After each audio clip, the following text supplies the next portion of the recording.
Did you know that taking Social Security at 62 instead of 70 could cost you hundreds of thousands of dollars over your lifetime? But waiting isn't always the best move either. So how do you decide? In this video, I'll break down the key considerations that will help you determine the best approach for your situation. We'll look at the pros and cons of claiming early versus waiting, a simple break-even analysis to help you see how long you need to live for waiting to pay off, tax strategies that could make a big impact on your total retirement income, and how inflation affects your benefits over time. And if you're married, I'll show you a hybrid strategy that could be a game changer for you and your spouse. Finally, we'll talk about whether Social Security is actually running out of money, what changes could be coming, and how that might impact your decision. Stick around, because by the end of this video, you'll have a much clearer idea of what's right for you. My name is Kevin Adleman, co-founder and wealth advisor at Ignite Wealth Planning, where we help people that are near retirement or already retired create a purposeful retirement roadmap. Before we dive into the different claiming strategies, let's make sure we understand the basics of Social Security. You can start claiming benefits as early as age 62, but if you do, you're taking a permanent reduction in your monthly check. Your full retirement age, or FRA, is 67 years of age if you were born in 1960 or later. And that's when you qualify for your full benefit. However, if you choose to wait beyond your FRA, your benefits grows by 8% per year until age 70, thanks to delayed retirement credits. This means that the longer you wait, the bigger your monthly benefit becomes. For example, if your full retirement age benefit is $2,000 per month, taking it at 62 would drop it to about $1,400 per month, a 30% reduction.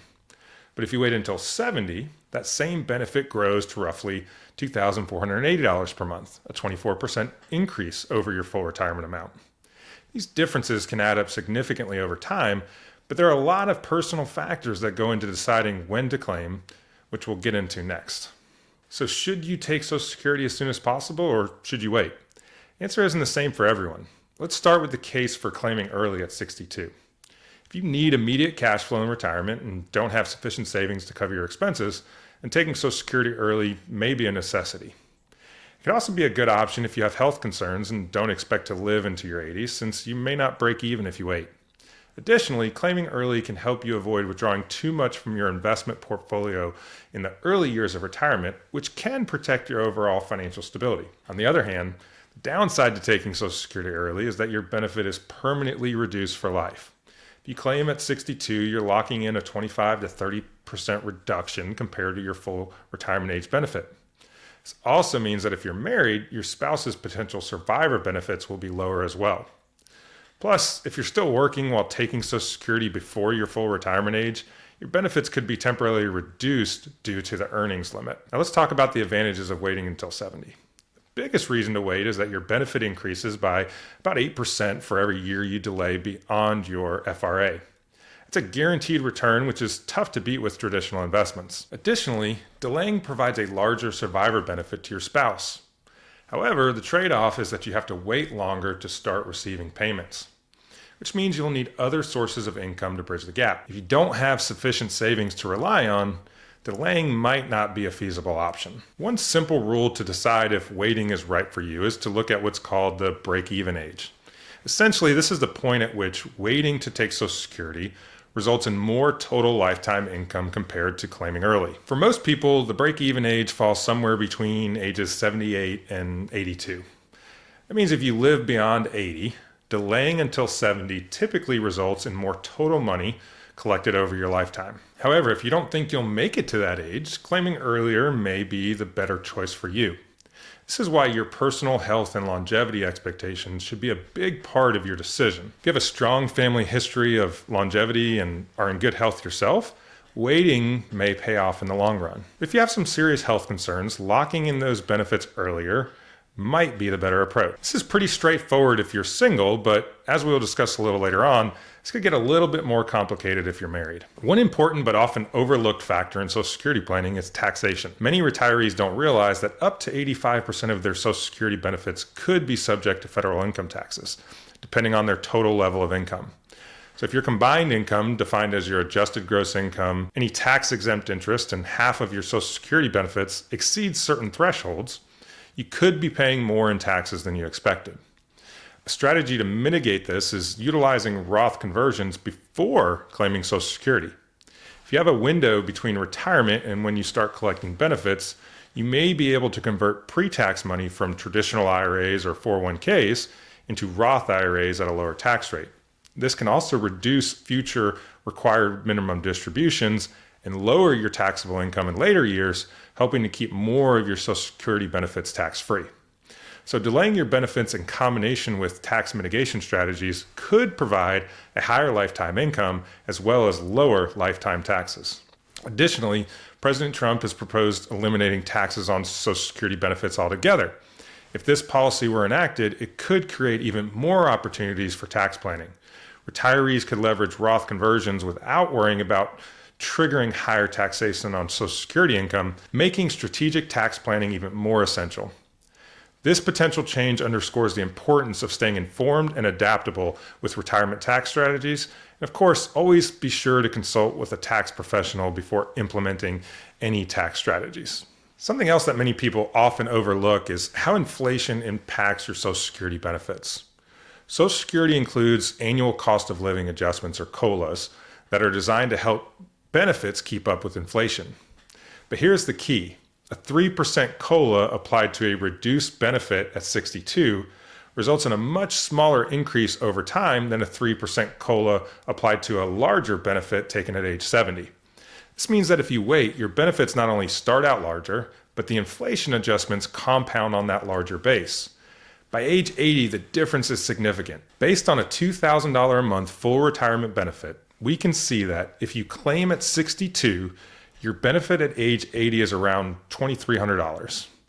If you claim at 70, your benefit at age 80 is around $4,000.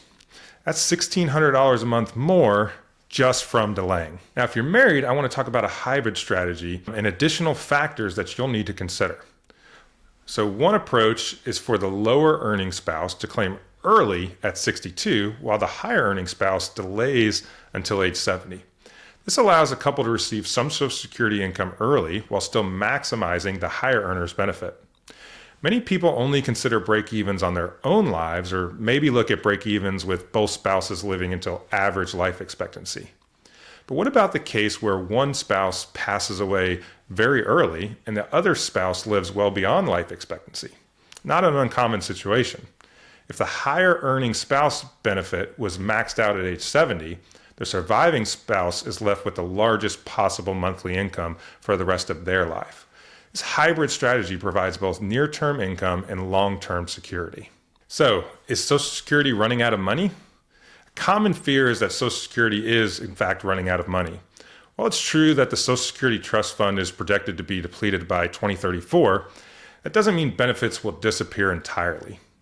See, Social Security operates as a pay-as-you-go system, meaning benefits are primarily funded by payroll taxes collected from current workers. So even if the trust fund is completely depleted, as long as payroll taxes continue, Social Security can't technically run out of money. However, if no significant changes are made, benefits could be reduced by about 20 to 25% starting around 2034, meaning a $2,000 a month benefit would turn into roughly a $1,500 a month benefit. Certainly not ideal, but not a complete elimination of the benefit either.